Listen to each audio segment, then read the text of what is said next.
हम प्रिया झा जते पैघ छथिन हुनका सबके गोर लागि रहल छी और छोट सबके खूब स्नेह दऽ रहल छियनि। आइ एकटा कन्या परिछन गीत गाबऽ जा रहल छी। जँ अपने सबके नीक लागत तऽ अपन आशीर्वाद जरूर देब। तऽ सुनल जाओ। सीता डोली में सवार रामचंद्र नीचा में ठाढ़, ई नहीं उचित विचार अवधपुर में।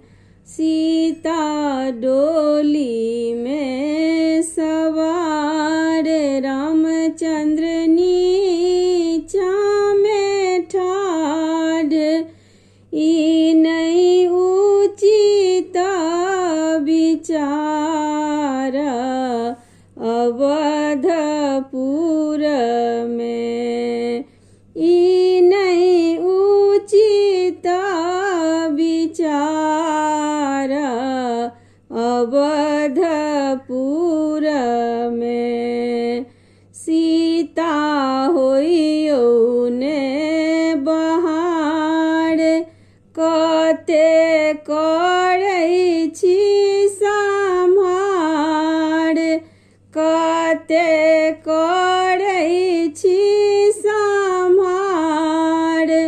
होयत विधि व्यवहार अवधपुर में। होयत विधि व्यवहार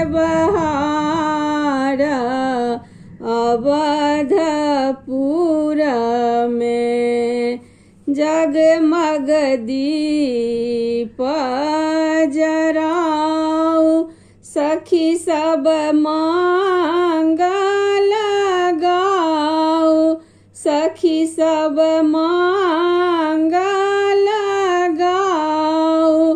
कौशल्या गुड़ खुआऊ अवधपुर में। कौशल्या गुड़ खुआऊ अवधपुर में। रामचंद्र चलू झटकार, बोहिन छेकने छथि दुआर, बोहिन छेकने छथि दुआर। आजू सोनमा लुटायब अवधपुर में।